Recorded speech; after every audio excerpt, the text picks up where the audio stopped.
In the beginning, the famous 3 words that begin the book of Genesis, the first book in the Bible. What follows is the story of how God created the heavens and the earth in 6 days, resting on the 7th. It's one of the most popular stories of the Old Testament, but what you might not know is that this creation story has clear influences from another ancient tale, the Babylonian Genesis, Babylon's epic of creation. It's The Ancients on History Hit.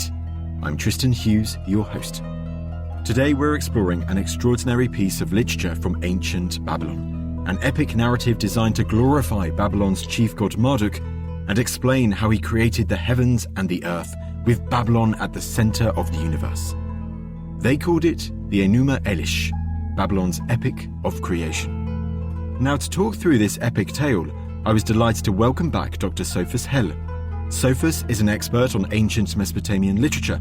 He's also bringing these ancient poems back into the public eye, having translated great works such as the Epic of Gilgamesh.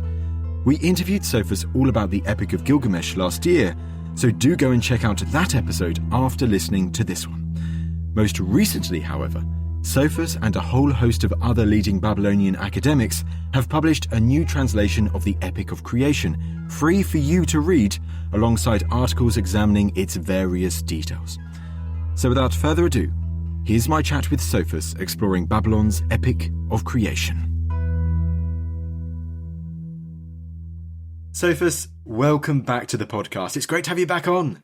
So great to be here again. I really enjoyed the first podcast we did on Gilgamesh. It was such a pleasure.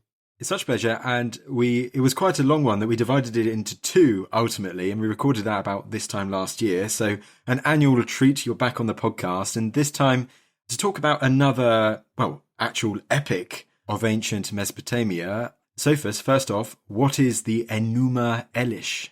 Yeah, so Enuma Elish is another of these great works of literature from ancient Babylon. It is, in the ancient world, a work that is as popular, or was as popular to the ancient scribes as Gilgamesh was. Today, of course, much less known than Gilgamesh, but in Babylonian culture, absolutely central. And Sophus, why is it so important, so significant? So Babylonian culture really can be divided into a time before and a time after the composition of Enuma Elish. It is absolutely central to the history of both Babylonian literature and Babylonian religion. And the reason for that is that in the centuries before Enuma Elish, the gods were thought to be ruled by this trio with Enlil as the king, and then Anu and Enki in supporting roles, as it were. And after the composition of Enuma Elish, the Babylonian cosmos comes to have the god Marduk, god of Babylon, as its king and central figure.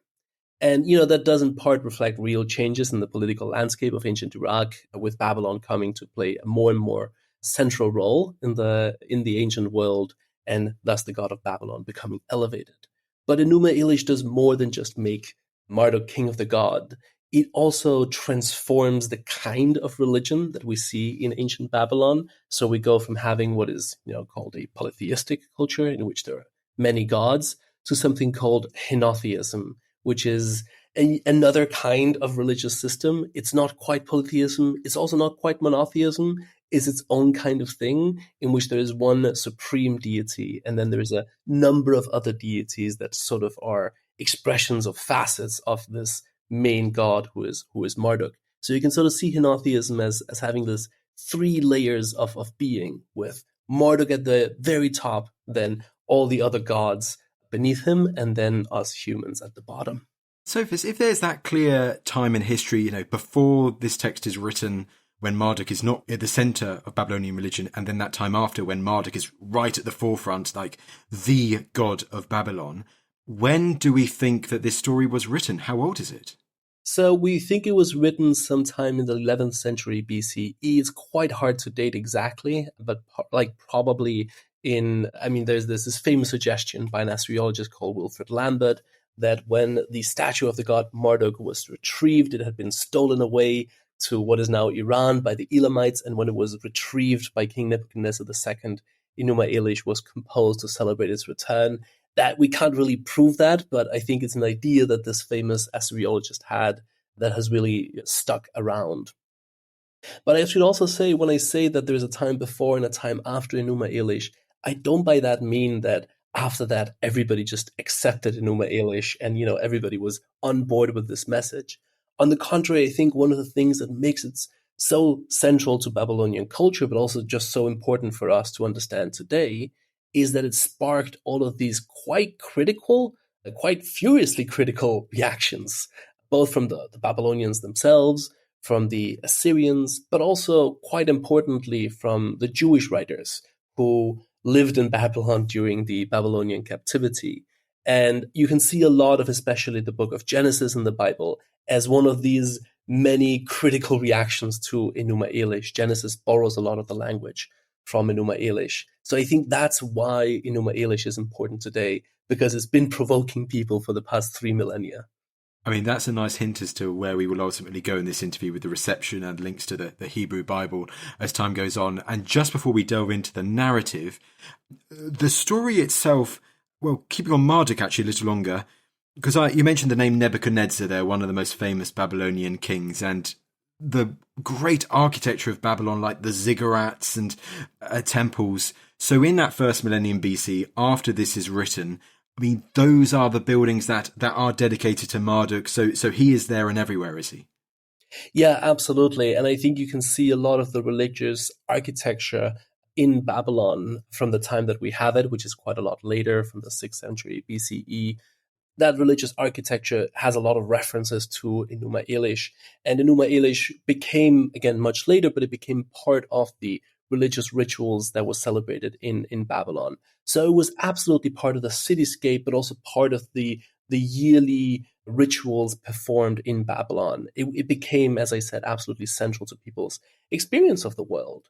And there's a line at the very end of Enuma Elish, and we'll come back to why this line is important, but there's a line that says, every time you drink water, you must invoke the name of Marduk, right? Like, that is the ambition of the text. It wants you to think of it every time you drink water. Now, Sophus, you have also translated this, so it's Akkadian. Is it Akkadian, the language in which it is originally written, the cuneiform? Yes, it is written in Akkadian, and it is written in the same version of the Akkadian language that the version of Gilgamesh we spoke about last time is written in. So that's standard Babylonian, this like high literary version of Akkadian.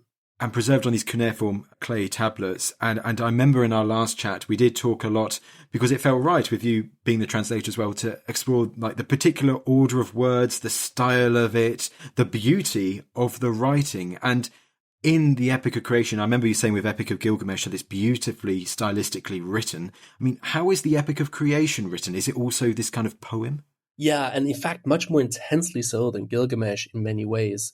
I think that modern readers will, I think there are very few modern readers that will prefer Enuma Elish to Gilgamesh, because Gilgamesh is in so many ways more psychological. The narrative seems to us more compelling. But if you read it in the original Akkadian, Enuma Elish is just something else. Like, it's incredibly patent. It uses all of these very odd, rare words, and it does so often to pull off these quite exceptional puns. Let me just mention just one line which has been called by one scholar the magical line, and it goes Nachlapta Pluta Pulhati Khalipma, which Wow. gives you a sense of the kind of like pyrotechnics that this text can pull off. So it's almost like, as interesting as it is today, and we're going to explore the narrative now, but you could argue, if you don't read it in the original language, maybe some of that power and beauty is lost in the translation, is it? Yeah, I would say so. I would also say that in my translation, I make no particular attempt at recreating the poeticity of the original, which I did for my translations of Gilgamesh and of Enheduanna. But this is a different kind of translation project. This is meant for scholars and students, for anybody who's sort of interested in learning more about the text. But it is more meant to be a study resource than like a literary translation. So you won't hear these language games being reproduced in my translation. Well, the work of yourself and your colleagues has certainly made this amazing story more accessible to the public, and we'll get back to that. But let's now delve into the story. So let's start at the beginning. In the beginning, so how does the Epic of Creation, the Babylonian Epic of Creation, how does it begin? Yeah, arguably the best part of Enuma Elish is its beginning, so we might spend a long time on just the first 9 lines. And I'm going to read them out. And I think these are some of the most important 9 lines in Babylonian literature. And, there's this famous passage from the Bible, in the beginning was the word, Yes. and in Enuma Elish we have the opposite. In the beginning was no word. So we hear as follows: When heaven on high had not been named, and the ground below was not given a name, primordial Apsu, who fathered them, and the creative force Tiamat, who gave birth to them all, were mingling together their waters. They had not yet bound meadows or lined the reed beds. When none of the gods had been brought forth, had not been given names, and had not decreed destinies, then were the gods created within them. So, in order to understand what that means, we actually have to start with a line: they had not yet bound meadows or lined the reed beds. So you have to imagine that southern Iraq is this sort of checkerboard of canals and meadows. So this line is summoning a world in which, there are no meadows, and on the sort of banks between the meadows and the canals, there are these reed beds. And, the reed beds don't exist either. So all that exists is water and water. And the two sort of watery beings that make up the beginning of the world are called Apsu and Tiamat. Apsu is the fresh water, and Tiamat, which just means sea, is the salt water. Right, so that's how they're divided up. Okay. Yeah, all there is water and water. Apsu is a male principle, Tiamat is a female principle. But because everything is fluid and intermixed, because these two creatures have mixed their waters together, there are no shapes. There are no shapes, there are no names, and there are no destinies. And the text links these three things in our minds: Shumu, Shimtu, and Shupu'u, shape, destiny, and name, by saying that none of them existed. And the other thing that doesn't exist at this point are the gods. So you have a scene of absolute fluidity. Now, spoiler alert, at the very end of this text, we're going to find a description of the cosmos that we know now, right? A cosmos that consists of definite shapes, and each of those shapes has a name. And according to Babylonian belief, inside each name is sort of a destiny, right? Like each name implies the role that we play in the world order. So we start without any of those things, and we end with the creation of the cosmos as we know it. And Enuma Elish sort of tracks this transformation from absolute fluidity to the world order that we know now. I mean, you've used the word fluidity there a couple of times. I mean, is it interesting that water straight away forms a key part of the narrative, and kind of this primordial water? If I remember correctly, we did something on the origins of the Egyptian gods a few months ago, where maybe the first god is born from an egg, but once again, I think there's water as well. So water seems to be a constant to the beginnings of these creation epics in that area of the world. Yeah, and I think Enuma Elish plays with this sort of like originary wateriness in various ways. One of the things that I've been interested in my studies of Enuma Elish is that it really sees a deep opposition between water and language, right? Like language has this shape and it forms and relies on things being distinct from each other, whereas water is the opposite of all of that, right? And Enuma Elish is sort of about the miraculous transformation of water into order. and I think that is very much emphasized already in the first lines: when heaven on high had not been named, and the ground below was not given a name, right? So names are the opposite of water. And the other thing that I want to emphasize is that in Akkadian, the word for water is mu. And one of the things that is remarkable about this passage is that it keeps repeating the syllable mu and just the sound So if you hear it in Akkadian, it's very mu mu mu mu mu mu mu mu. One of the contributors to this new volume on Enuma Elish that we've just published, Piotr Michalovsky, calls it the creative murmur in the beginning of the world, which I think is a very beautiful thing. And of course, M, besides standing for mu, for water, also stands for Marduk. So this is M for water and M for Marduk. But you can already hear that in this murmur in the beginning of the world. Right, although he's yet to make an appearance, our main protagonist, but we're going to get towards that now. So Apsu and Tiamat, so freshwater and saltwater, the first two figures in the story, are they a divine couple then? Yes, they are indeed a divine couple, and they mix their waters together in a very sort of sexualized scene that in turn gives birth to the first generation of gods, who are called Lachmu and Lahamu. We know very little about Lachmu and Lachamu. Other texts indicate that they were very hairy. That's about it. That's about all we know. But they then give birth to Anshar and Kishar, who are the earth and the heavens. And they in turn give birth to the first sort of recognizable deity of the Babylonian pantheon, who is Anu, the god of the heavens. Well, there's quite a lineage there then. It's quite a few generations almost in divine terms. Yeah, it is quite a few generations. And I think the text is absolutely obsessed with, genealogy in various ways. And that leads to what happens next, which is that Anu gives birth to Ea, also known as Enki, the god of creativity. And he is shown to be the new leader of these gods, mightier than his parents. And to remind people, so Enki, he was one of the gods that was right at the forefront of the Babylonian pantheon before the time of the Enuma Elish. So it's interesting that they bring him in, incorporate him early on. Absolutely. Both Anu and Enki are sort of carried over, while Enlil, who was the previous king of the gods, is sort of jettisoned. So Enuma Elish is among many things an anti-Enlil text. So we've got a bit of a divine family now going on. But as so often in mythological stories of gods and goddesses, I mean, this harmony, it doesn't last long, does it?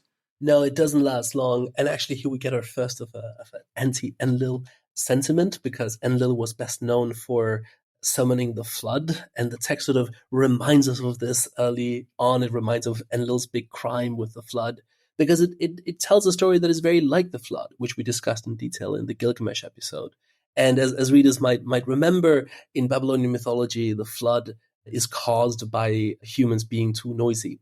But here it is actually the gods who are too noisy. They gather together, they make all of this clamor, and that disturbs their progenitor, who is Apsu. And Apsu goes to Tiamat, and he says, the gods are being so noisy. And he has a devious minister called Mummu. Again, listen to the M's, Mummu. Mummu is the sort of spirit of creativity somehow. He's quite hard to place as a character. But he's devious, and he sides with Apsu and sort of inflames his anger. And he eventually convinces Apsu that he should kill his own children, the gods. And at first, Tiamat is completely appalled by this. She doesn't want to kill her children. So she refuses to cooperate in the scheme, but Apsu goes ahead with it all the same. Apsu goes ahead with it all the same. And, I mean, is he successful? Surely there are going to be consequences of his actions of going against what are gods. Yeah, right. Yes, and that is where we see Ea stepping into action, this god of creativity, whose birth, the sort of genealogy of gods, it culminated in he binds Apsu with a magic spell and eventually kills him. And what he then does is particularly interesting. He kills Apsu and he turns him into a definite area of the cosmos. And now for the ancient Babylonians, that would sort of have felt relatively natural, because they knew Apsu as this giant subterranean lake that was the source of fresh water. So they already thought of Apsu as an area of the cosmos. And that is what happens here. And importantly, after he has turned him into this area of the cosmos, Ea gives him a name, which is Apsu, and then shows that inside that name there is a destiny for Apsu to play hidden. So if you take the syllables of Apsu's name and scramble them, you get the sentence, he reveals the shrines. So that is what Apsu shall do. He shall reveal the shrines. And that might sound a little weird, but that's going to become hugely important later in the text, the scrambling of the syllables. But that is basically the first part of the story. Ea has defeated Apsu, he has bound him, and he has turned him into an area of the cosmos, and then he has assigned to him a name. And now you'll remember from the Gilgamesh podcast that we had to split it into 2 episodes, and those episodes mirrored one another. And as I said at the time, that's a bit of a motif in Babylonian literature, and that is also what we see in Enuma Elish. What I've told so far is the first episode, and what we're going to hear now is the second episode, which mirrors the first.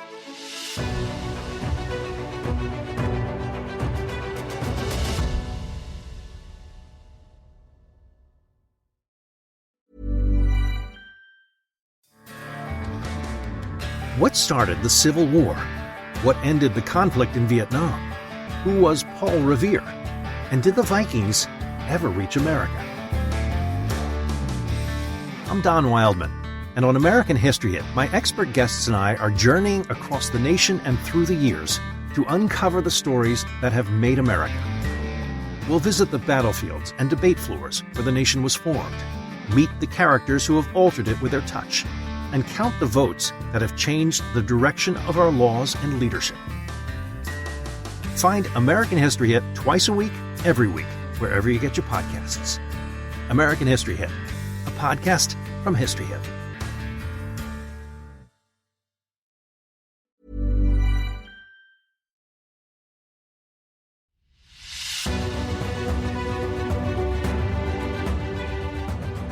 Because Marduk himself, I suppose the main character in this narrative, he hasn't even appeared yet, has he? This is almost like the big backstory as to what happens before, and almost before they're going to introduce him onto the stage. Exactly right, which I also think is so interesting. And I think there's a certain sense in which, Marduk's appearance is made the center of the first tablet. That's another thing we talked about in the Gilgamesh episode, that these Babylonian epics, they were divided into separate tablets that were sort of their own little episode. And we are now halfway through the first of these episodes. And, I think the text is really trying to make Marduk's birth the center of this first episode. And Marduk is born inside the Apsu by Ea and his wife Dankina, and the text really launches into a absolutely stunning description of Marduk, this newborn god. And as I was saying, part of the project of Enuma Elish is not just to make Marduk king of the gods, but also to show that he is a different kind of god than what came before. And the text is very explicit about that. It says his divinity became different. And that is really this announcement that we kind of are leaving polytheism behind here. We're entering this new world of henotheism in which there is Marduk is as different from the other gods as the gods are different from us, right? Like he is as superior to them as they are to us. And that is really what the text shows us by this crazy description of his birth. And, the text it goes into all sorts of crazy details. Fire flares up from his lips. He has 4 eyes and 4 ears, and he's bigger and taller than all of the rest. But there's one point in which the text almost breaks down into nonsense, into sort of magical nonsense to describe how great he is. And at one point it says, Mari Utu, son of sons, son of gods, which is, quite hard to make sense of what that exactly means, because the text is almost going beyond language to describe this deity. To clarify, so this is really interesting. So I'm trying to figure this out. So Apsu is defeated and becomes a part of the cosmos, this underground lake, the source of all fresh water. Mm-hmm. And then the next part is from that fresh water, or from Apsu, Marduk is born. Is that linked to the defeated Apsu, is it? Yeah, it is made very clear that the Apsu is the location in which Marduk is born. And I think that's important because the Apsu was this, this source of creativity. So again, creativity has become very important in this text. And Marduk is sort of infused with that energy. And that's, once again, that's that link to water, isn't it? Of course, if we take a bit tangent, like water for the Babylonians, you've got those 2 rivers, the Tigris and the Euphrates. You've got all those canals. It's a key part of the narrative that we're going to be coming back to again and again. Yeah, absolutely. But also I think it's not just it's not just water as this, let's say, agricultural source of nourishment. It's also, I think, water as the sea. Like Tiamat is very specifically the sea. And I think for them, the sea was often like this faraway place where enemies lived. And, the kings would reach the sea with their armies. And I think that's quite important for what happens next. Well, let's go on to what happens next, because you mentioned Tiamat. I mean, how does she respond to the murder, the killing of her partner, Apsu? So at first she's weirdly okay about it, which is also kind of interesting. But as I said, we now begin to get this mirroring of what we've already seen. So just as we had the gods raising this ruckus first, we now have Marduk raising a ruckus, in part because Anu, who is his grandfather, gives him these 4 winds to play with, which he then does. And so, again, you have to imagine what the world is like at this point, right? There is one enormous, endless sea, which is Tiamat. And inside it, the gods are living. Now, within this enormous sea, Enki has created this bubble, which is the Apsu, where he and his family live. But all the other gods, and there are other gods besides Ea's family, they live in Tiamat. And so Marduk, he's playing with these winds, and so he is roiling the entire sea. And that means he's roiling the entire world, which means that the gods can't sleep because they're constantly being tossed about by these winds that Marduk likes to play with. And I think it's, one of the text's many nice details is that it really plays with language here so that you can say that the text is roiling Tiamat's body, but also her heart, but also her mood. So it's like her mood and her physical form kind of get conflated because you can do that in Akkadian. And so you get a sense that Tiamat is becoming agitated, both literally and metaphorically, right? Like her mind is becoming agitated, but also the entire sea is agitated. Oh, yes, so like a storm kind of thing, like as you might envisage, yeah. Okay. Yeah, exactly right, exactly. A storm inside and outside, as it were, right? And so at one point, these gods, again, they can't sleep. That's a bit of a motif in Babylonian literature. When people can't sleep, that tends to lead to problems.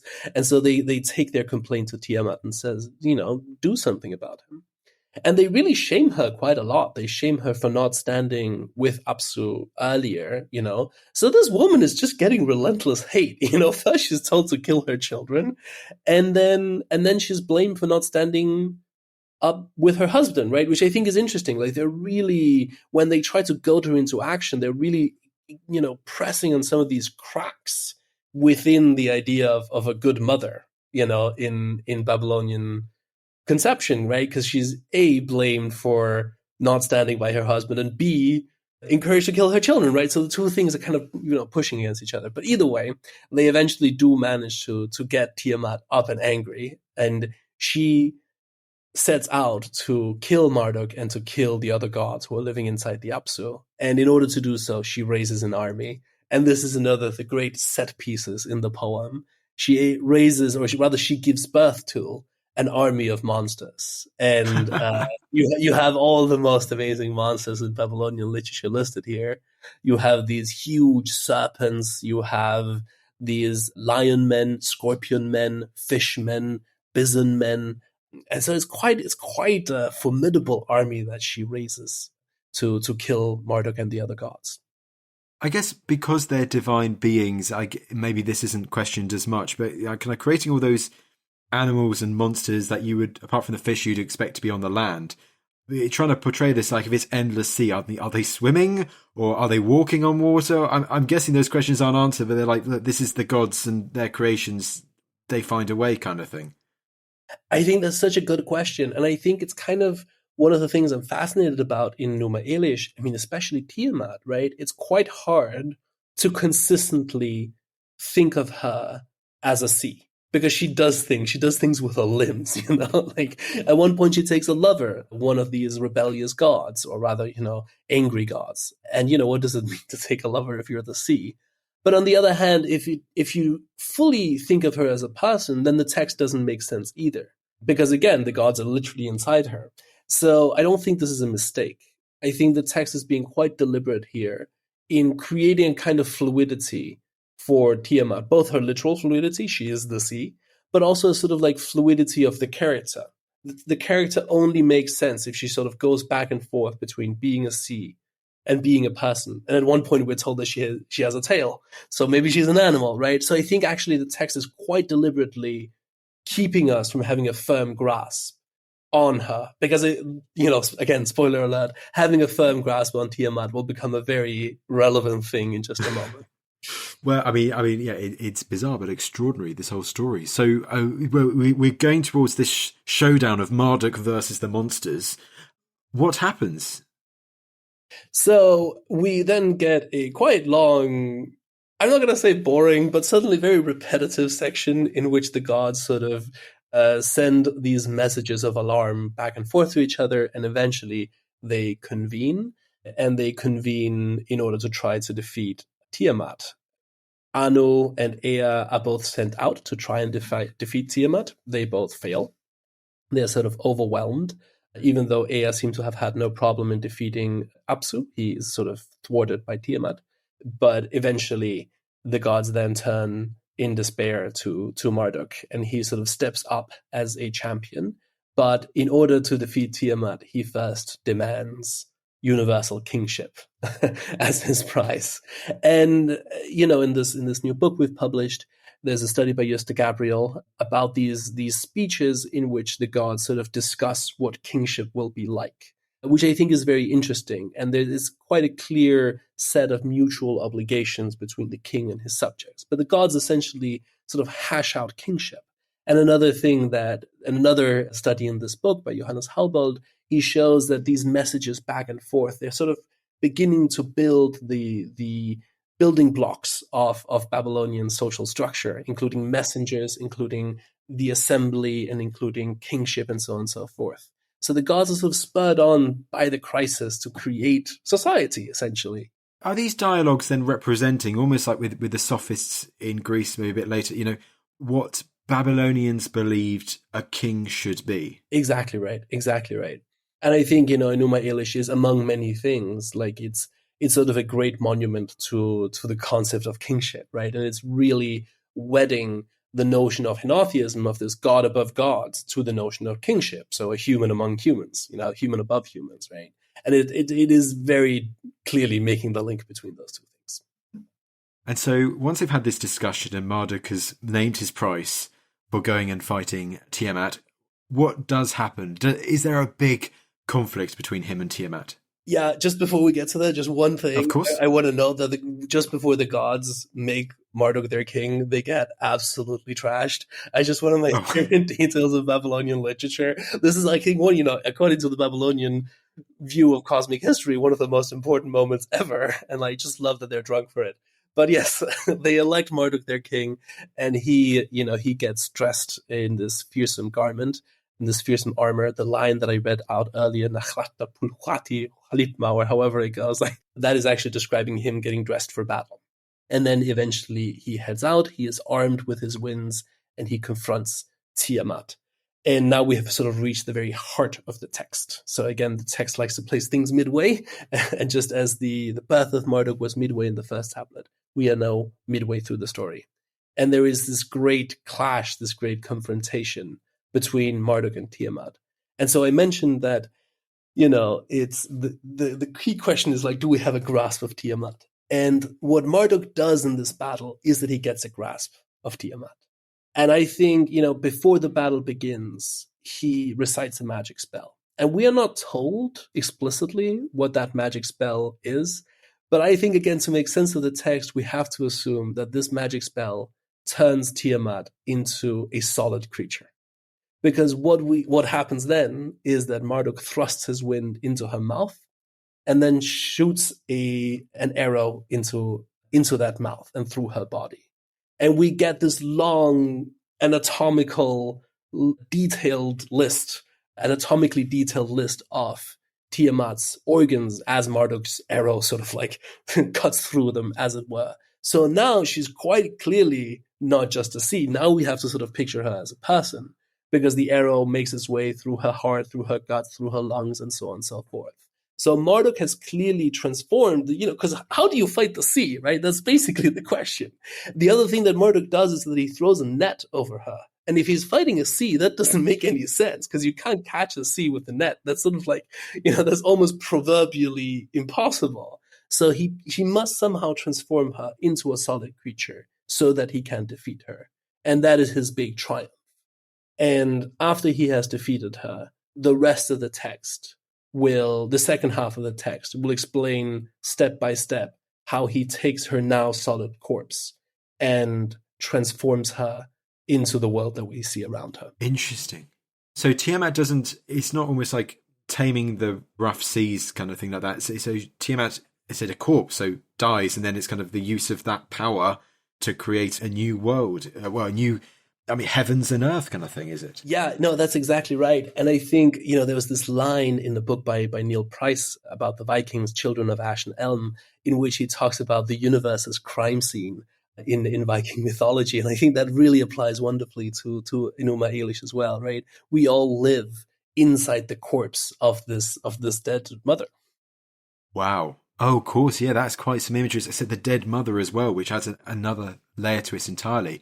Well, okay then, so let's get to that next big part of the text, which is within this dead corpse of their great mother. Yeah. How does Marduk, as the newly elected kind of chief god, how does he go about showing himself as the new big person in town and kind of reshaping or creating the heavens and the earth? Yeah, so just like his father Ea had created the first sort of definite area of the cosmos that wasn't just water, so Marduk now does the same, but on a cosmic scale.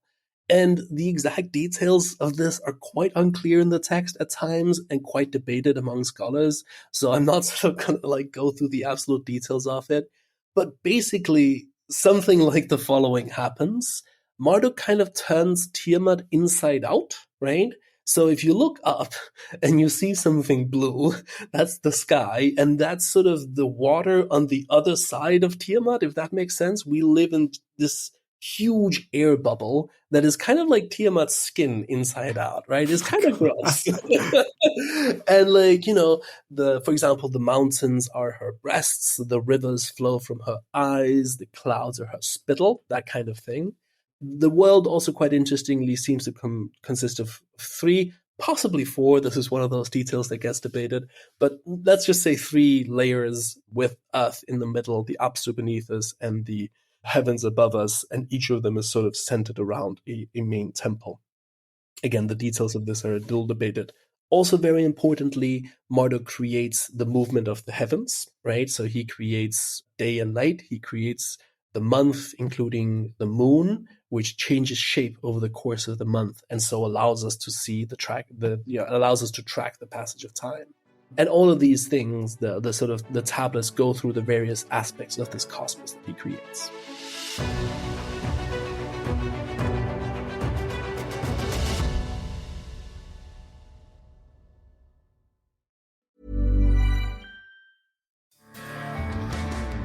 What started the Civil War? What ended the conflict in Vietnam? Who was Paul Revere? And did the Vikings ever reach America? I'm Don Wildman, and on American History Hit, my expert guests and I are journeying across the nation and through the years to uncover the stories that have made America. We'll visit the battlefields and debate floors where the nation was formed, meet the characters who have altered it with their touch, and count the votes that have changed the direction of our laws and leadership. Find American History Hit twice a week, every week, wherever you get your podcasts. American History Hit, a podcast from History Hit.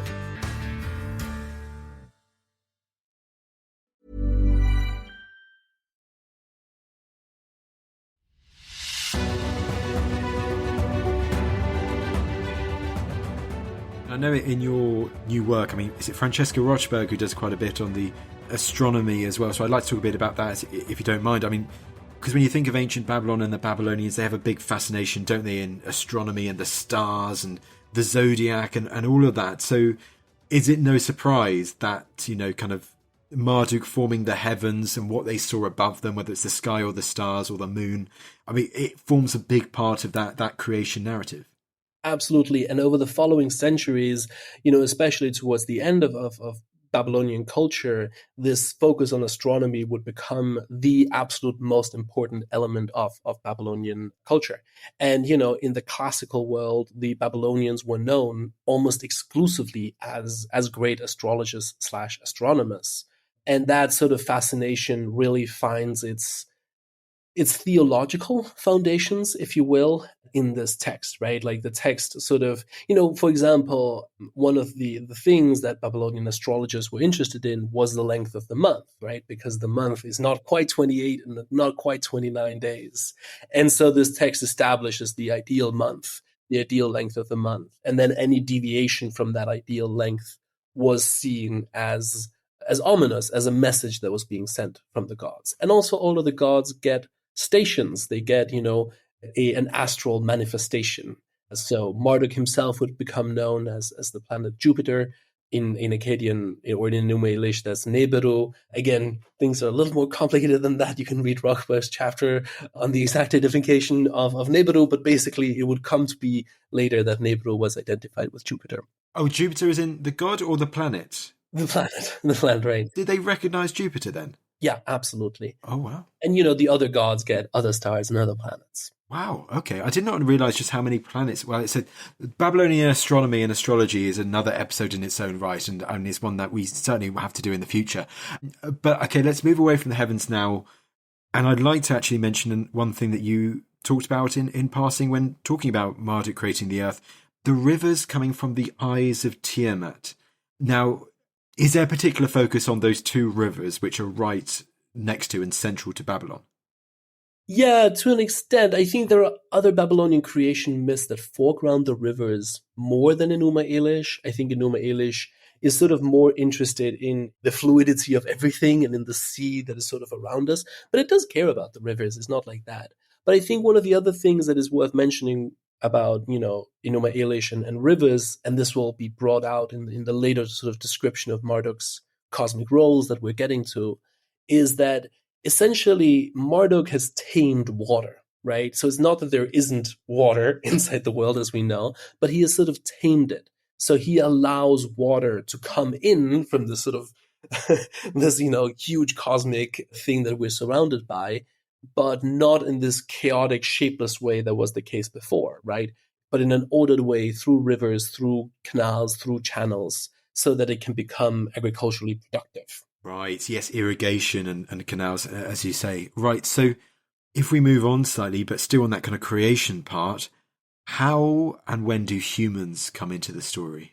So we come into the story quite late in tablet 6 of the 7 tablets in Enuma Elish. And I think, again, this is one of the ways in which Enuma Elish is really playing with older myths. And one of the things that it does as it plays with older myths is that it always likes to upstage Enlil. And again, this is something that is discussed in this new book by Selena Wisdom. So there was an older myth, one of my favorite myths from Babylonian culture called Atrahasis, which, describes the creation of humanity as being born of this conflict between the gods, because some gods had to work and the other gods imposed work on them. And Enlil sort of failed to manage this situation, which is why it explodes in conflict, according to this older myth.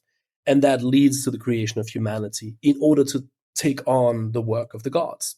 But in Enuma Elish, it sort of references that older myth, but Marduk preempts the situation, right? Because Marduk is shown as being better than Enlil because he can see this crisis coming from a mile off. And so he creates humanity to bear the work of the gods so that this situation doesn't even arise, right? That is the point that Enuma Elish is making quite implicitly, but it's still, if any Babylonian reader that had read Atrahasis would have been able to see what was happening. So Marduk manages to avert this crisis that dominates Atrahasis, this older myth.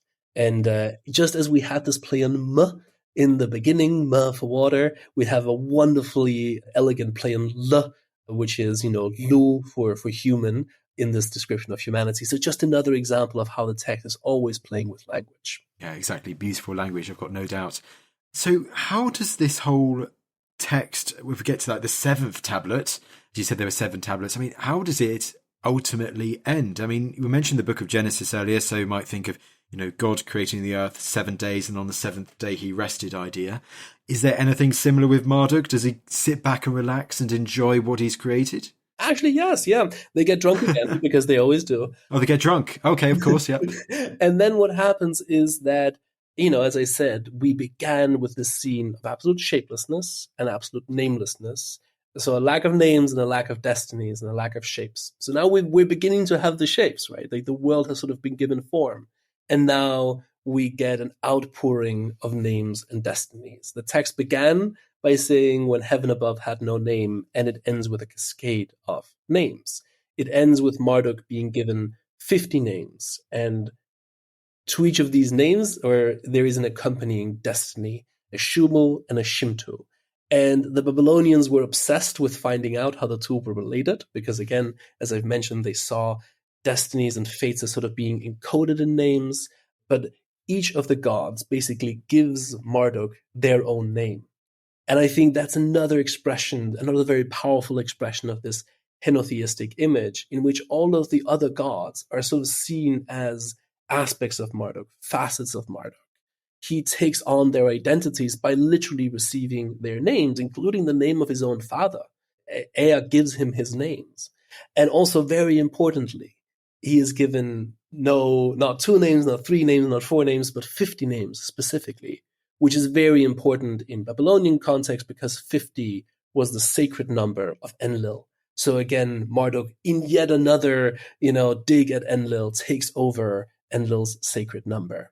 And so the ending of the poem can be, again, perhaps a little boring to read because it's a long list of names and the destinies that go with them. But in Babylonian religion, this is absolutely central. This is important for so many reasons, in part because it sort of shows us that language is the code that we can use to understand how the world works, in part because it's sort of a testament to this henotheistic vision of the world, and in part because it is evidence that Marduk has taken over as king of the gods from Enlil. I mean, it's such an extraordinary story, and as you said, like kind of from fluidity and just water to kind of this order and language and Marduk at the top. I know I asked it at the beginning, the importance of this, but now that we've done the story and we've gone through it, I'm going to ask you this again, Sophus, because I feel it's good to repeat now. The purpose of this epic and its importance to the Babylonians, if they were reading this, if they were told this, what were like the main messages that a Babylonian would take away from this story? I think one of the main messages is, of course, simply that, Marduk is king of the gods, and, Marduk is a special kind of god. That is the sort of like this message number one. I also think it's interesting that, as I said, not everybody accepted this vision of the world. I mentioned briefly that it wasn't only the enemies of the Babylonians, like the Assyrians and the Jewish nobles and scholars in Babylon who disliked this text, but there were also some Babylonians who reacted quite critically. There's another epic called Era, which is in so many ways the anti-Enuma Elish epic. It really is it goes after Enuma Elish at every chance it can. So again, I don't want people to come away thinking that, I'm sure there were some holier than thou Babylonians who every time you drank water was like, oh, you gotta mention Marduk's name now.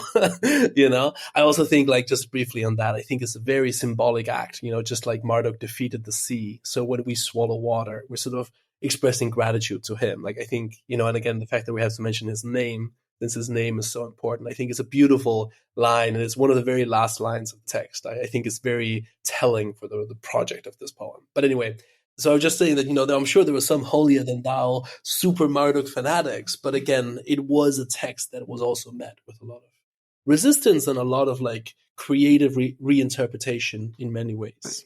I mean, for those who followed it, was their idea, I mean, if Babylon said at that time, it's got temples to Marduk, like seeing the house of the god, did many Babylonians then interpret it as being like, okay, that means also that Babylon is the center of the universe because this is where the house of Marduk is, and we are the city that worships Marduk primarily, unlike other cities?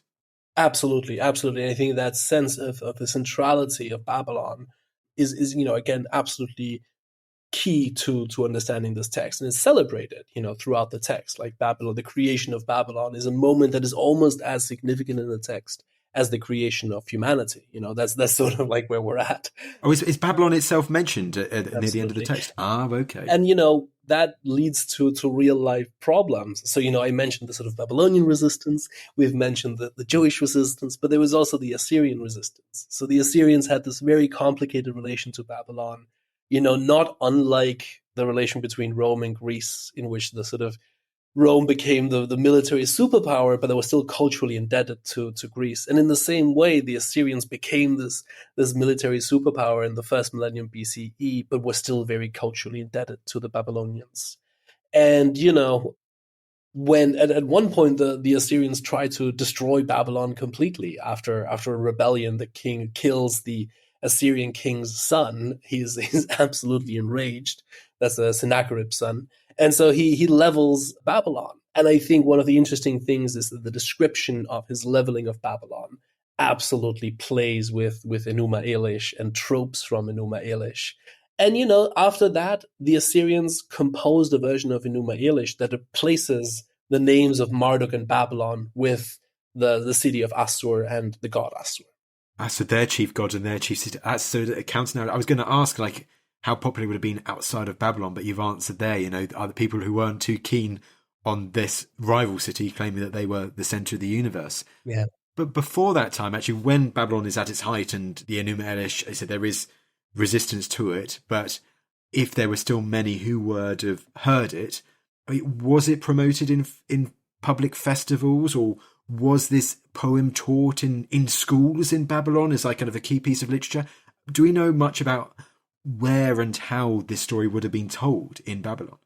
Absolutely. So again, the schools are always key to our understanding of these ancient texts. Yes, there are other sources than the schools, like the royal archives, but the schools are absolutely critical to our understanding of what ancient literature even is.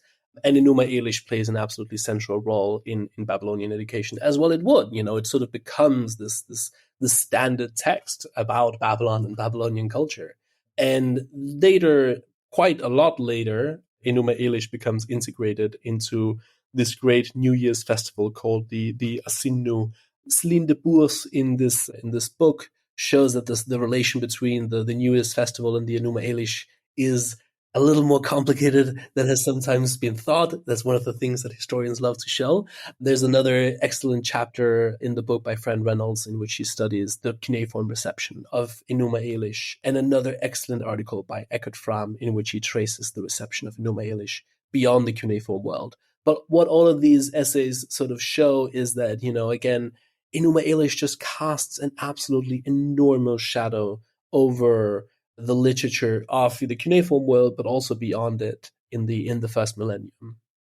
Well, I must say, very interesting point there about the schools. And what I also love is the fact that this story has survived in its entirety. As you say, that these 7 tablets, what an amazing discovery that has been.